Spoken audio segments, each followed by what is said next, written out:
This is episode 12 of That Shakespeare Life.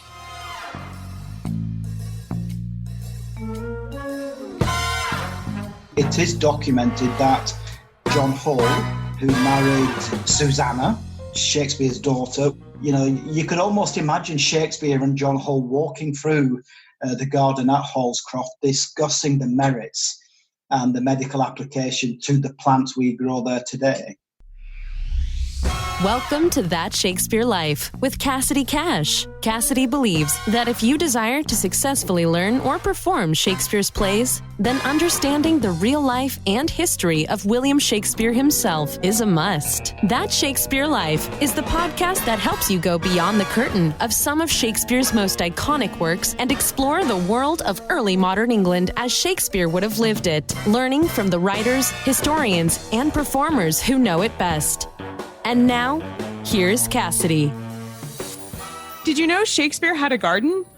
At New Place and at his house in Stratford, Shakespeare had a garden. It was an essential part of life in 17th century England, but the particular plants that he grew there are a source of historical accuracy for places like Shakespeare Birthplace Trust. Glyn Jones is the head of gardens at Shakespeare Birthplace Trust. He has been working in horticulture professionally for 40 years and studied at the Royal Botanic Gardens in Edinburgh. Throughout his career, he has been gardener in charge at Tenton House in Somerset, working with Penelope Hobhouse, the garden designer and writer. In 1999, Glyn took over the reins at Hidcote Manor Garden in Gloucestershire, one of the National Trust's flagship gardens.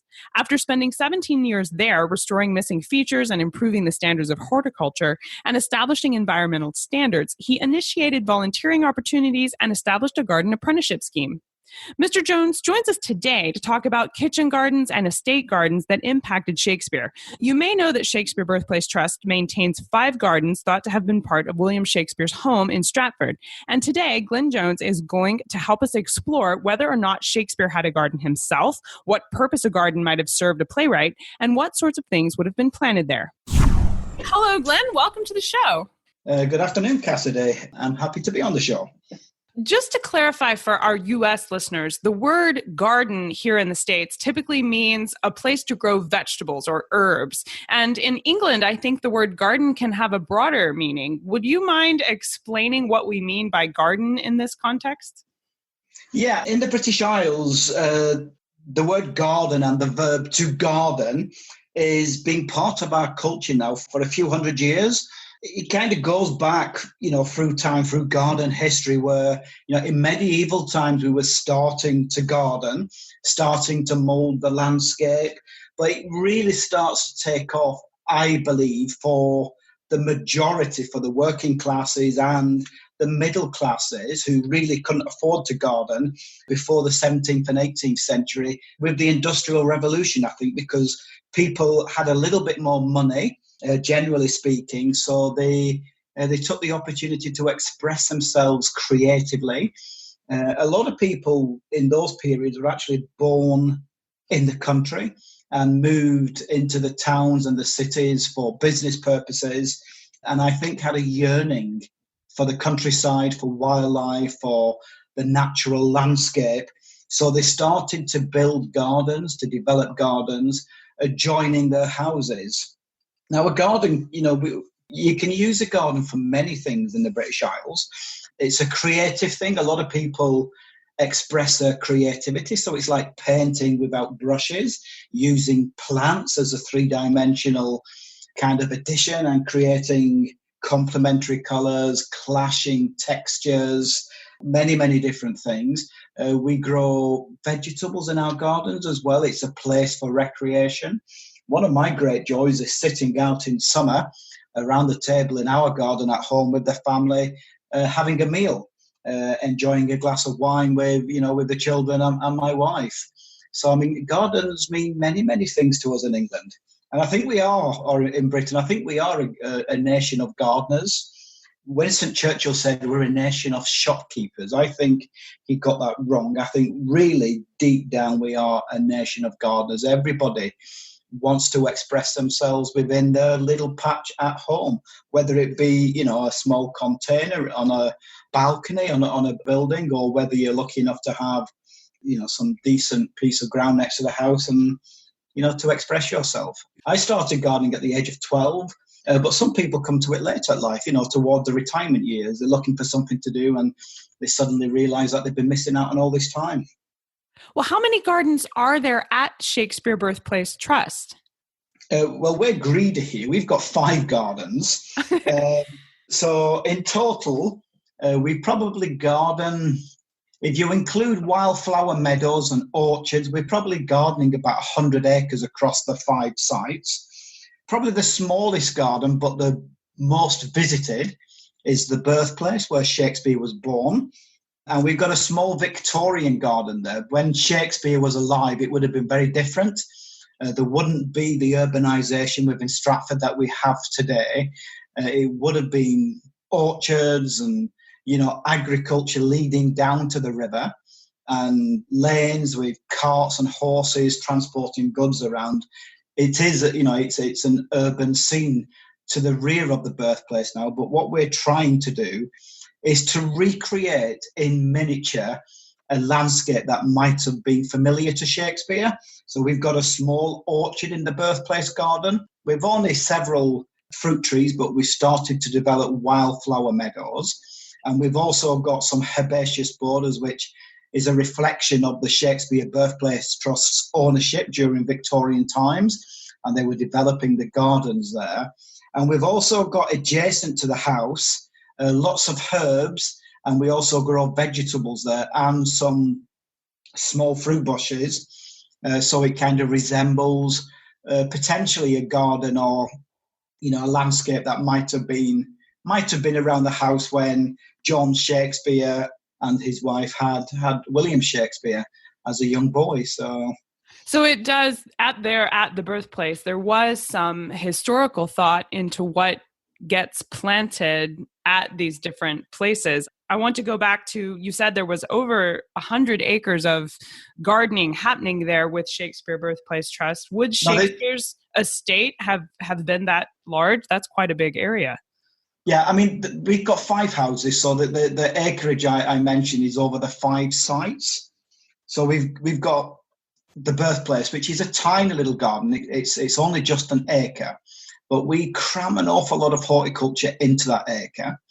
And then we've got New Place, which is where Shakespeare ended his life, the last few years of his life, when he'd made his money in London, selling his plays. He moved back to Stratford and lived at New Place, and we've just developed a brand new garden, which if you search online, you will see it. It's quite contemporary, but everything is kind of related into kind of Shakespeare's life. So New Place was a large house with a courtyard, which unfortunately was demolished in Victorian times. So we did an awful lot of archaeology about 4 or 5 years ago, and we discovered the footprint of the original building. During 2016, that was the 400th year anniversary of Shakespeare's death. We was wanting to do something to celebrate this event, this anniversary. There was lots of things, kind of discussed whether we actually rebuild New Place and put it back as we thought it might be, but we wouldn't have had any furniture or any of the original furniture to furnish the house, so it wouldn't make a great deal of sense. So we've reinterpreted New Place and the way Shakespeare lived there in the medium of gardens. So we've put quite a contemporary garden in there with many 3-dimensional sculptures, quite modern style to planting. And then that all links in and kind of links in with the original garden. But the original garden is an Edwardian garden because, as you know, New Place had, after Shakespeare's death, it went into various different people's ownership. And parcels of land were sold away because Shakespeare owned all the land down to the river, we believe. So parts of land were sold on, just leaving about 4 acres. So we've got a knot garden that was laid out in the early 20th century, but the design for the knot garden comes from a gentleman called Hill. He wrote a book in the 17th century called The Gardener's Labyrinth. So the design for the knot was taken from that book. and also the arbour surrounding the knot garden. So it's kind of doffing its cap really to the Shakespearean period.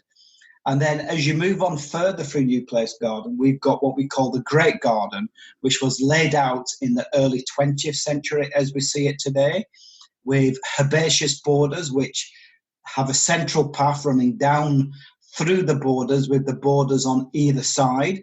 So the planting kind of mirrors each other, mirrors itself across the path, and there's repeating plants through the different sections. So that holds together quite nicely, and we've done quite a lot of replanting and rethinking to that border over the last couple of years since I've been here. So that's starting to look a little bit different, but the quality of horticulture, I believe, is improving.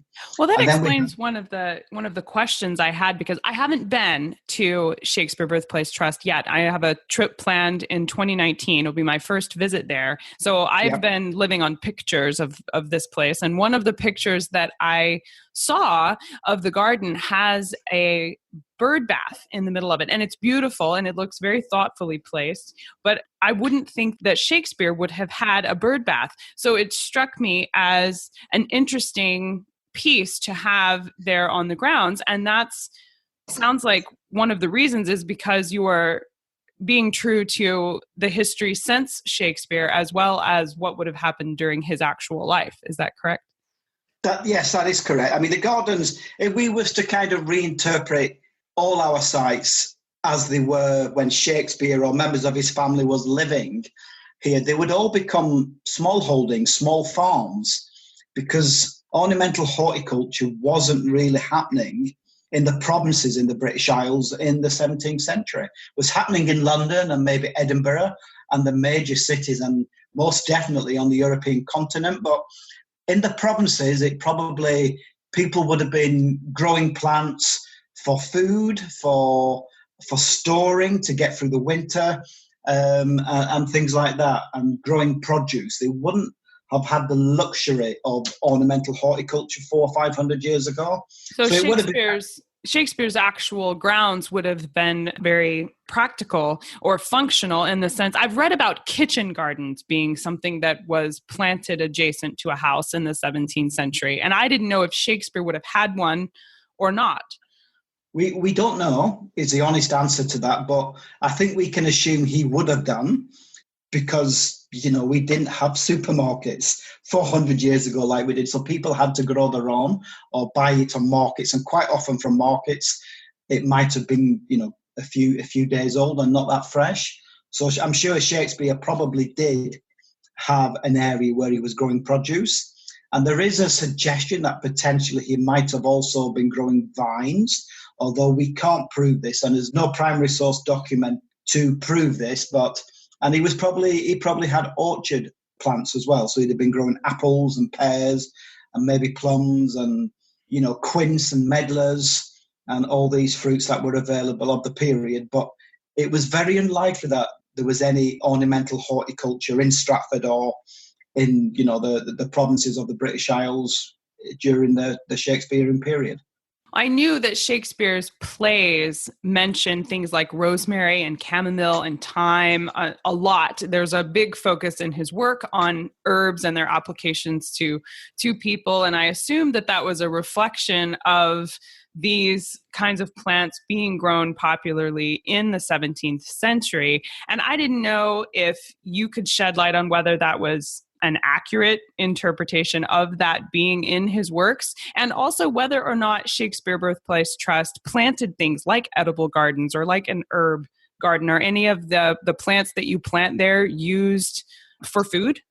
Absolutely. At 3 of our sites, we grow vegetables and herbs for the use in our restaurants now. So some of the ingredients we grow ourselves on site, and we grow them with a conscience, so we're not using any chemicals or insecticides or herbicides. We're just using natural remedies to control, you know, the pathogens and the insects that might attack them. But yeah, most definitely. And I believe, and I think it is documented, that Shakespeare's son-in-law, John Hall, who married Susanna, Shakespeare's daughter, was a practicing man of medicine. living at Holscroft, which is one of our properties that we own and open to the public today. And there is a reference in the archive that John Hall and Shakespeare would quite often spend the evenings discussing plants and talking about the kind of the medicinal value of some of the plants. So at Holscroft recently, over the last 18 months, we've developed a small medicinal garden there, which is now starting to kind of take shape and look quite good, actually. And John Hall wrote about the 4 biles. So the red bile, which is for blood and for the heart, the green bile or phlegm, which is the brain, and then you've got black bile, which is melancholy and the spleen, and then you've got yellow bile, which is for the liver. And in those 4 beds, we've kind of arranged those beds almost like a St. George's cross, 4 sections to them, although they're planted in the round, so it's not a rectangle. And in each of the 4 sections, we grow plants that we know to have a medicinal value for those 4 biles and for remedying them. So so very much, as you could almost imagine Shakespeare and John Hall walking through the garden at Holscroft, discussing the merits and the medical application to the plants we grow there today. Well, I don't think listeners would let me get away without asking about this next question. One of the hot button issues of plants related to Shakespeare included a story about finding tobacco pipes on the grounds there. I believe it was at New Place. And I wanted to know, I'm not asking you to confirm that anything about Shakespeare's personal smoking preferences, because I don't think we could know. But it did make me curious whether or not people in 17th century England would have planted tobacco in something like their home garden for their personal use. Does that make sense as a suggestion? Potentially. There was certainly smoking tobacco, and also some of those pipes actually had the residue of marijuana on them as well, which marijuana, Cannabis sativa, is a British native plant. And ancient Britons were smoking or consuming marijuana before the Romans came across the European continent and invaded England. So 2,000-3,000 years ago. And they were using it all those centuries ago to get relief from malaria and rheumatism, particularly over on the east of England, where we have an area called the Fens, which is a very, very wet area of the British Isles. So there would have been mosquitoes there, and the conditions would have been very, very damp. Cannabis is native to the British Isles. Its distribution is naturally covering our island. But those clay pipes that we found at New Place were Victorian pipes. They weren't actually Tudor pipes. We know that from what the archaeologists have told us, that they date to the Victorian period and not to Shakespeare's period. Oh, okay. So they were left by someone else. They were left, later to Shakespeare's time. But it's quite possible. I mean, I don't know whether Shakespeare smoked tobacco or not. It wasn't unusual for men to smoke tobacco publicly, and ladies, in the privacy of their own home, to smoke tobacco in Tudor times. But whether Shakespeare smoked, I'm not sure. I've not seen a kind of a painting or an illustration of him with a pipe or a cigarette in his hand. But, exactly. It was quite common. It was quite common. And the smoking of marijuana, although now banned and illegal, was quite common in medieval times as a medicinal cure to ailments. And it's quite interesting. Well, in light of all of this history, I want to ask you what is most important to you as head of gardens of a place like Shakespeare Birthplace Trust. What is most important to you when choosing the kinds and placement of the plants in your gardens? I've just been in position now for slightly over 2 years, so I'm still formulating plans and a strategy for our 5 gardens. But what I'm really keen on is that each of the sites has its own theme. It's got its own kind of essence and spirit, so that it looks visually different. Each site I want to look visually different to the other sites. So then when people visit our sites, each garden has its own atmosphere when people walk around it. Now, that atmosphere should link in with Shakespeare, Shakespeare's works, the way he lived his life. So that's very much the way we're doing it. But, the Shakespeare Birthplace Trust have been going a long time. And, we've owned some of the houses longer than members of the Shakespeare family did. And there is quite a history there. So if you think about Anne Hathaway's cottage, that's a 10-acre garden, but there's a beautiful cottage garden immediately adjacent to Anne Hathaway's, which was laid out in the 1920s by an Edwardian plantswoman, garden designer called Ellen Wilmot. Now, Ellen Wilmot was incredibly famous in the Edwardian period and indeed won the RHS Victoria Medal. She was the very, very first lady to be awarded the Royal Horticultural Society Victoria Medal. She got it before Gertrude Jekyll. And she was being commissioned by the Shakespeare Birthplace Trust to remodel the cottage garden and to create cottage-style plantings. Now, that's significant. That is incredibly significant when you look at the horticultural merit of that site. So there, we're interpreting and revisioning Ellen Wilmot's work in the cottage garden. But when we leave the cottage gardens, we're growing vegetables from the Tudor period.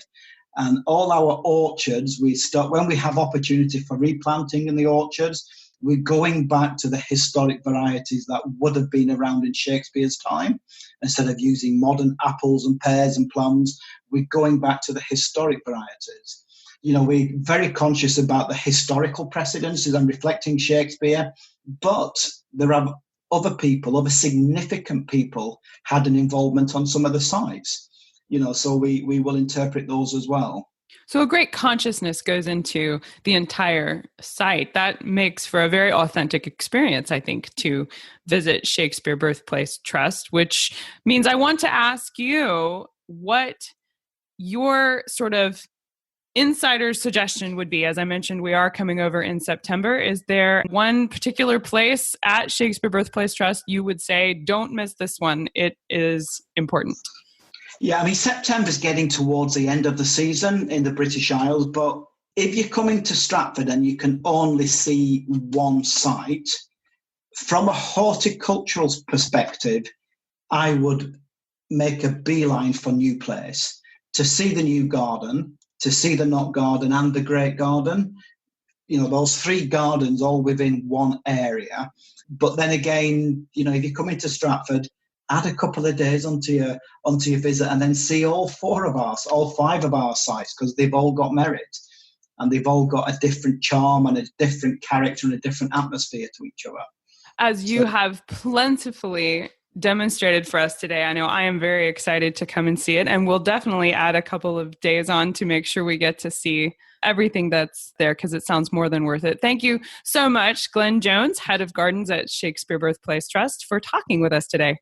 You're very welcome. And when you visit, if you don't make yourself known to me, I'll be very offended, because I would love to show you around some of our gardens. Oh, wonderful. I'll be sure to seek you out. Thank you. Okay. Thank you, Cassidy. Thank you. Bye-bye. Bye-bye then. To get up close and personal with some of the history you learned about in today's episode, you can travel with That Shakespeare Girl in September 2019. I have partnered with British History Tours to offer the ultimate Shakespeare experience. It's 8 days in London and Stratford, seeing where William Shakespeare worked, lived, and how he built his enduring legacy. We'll see places like the Globe Theatre, and you'll learn all about staging and performance and his life living in London and Stratford. To get all the details and to sign up to be notified when tickets go on general release later this year, visit cassidycash.com/travelshakespeare. Thank you for listening to That Shakespeare Life. As always, the best conversations happen after the episode over at cassidycash.com. Become a part of a vibrant Shakespeare conversation by adding your voice over at the website. Until next time, remember, when you want to know William Shakespeare, you have to go behind the curtain and into That Shakespeare Life.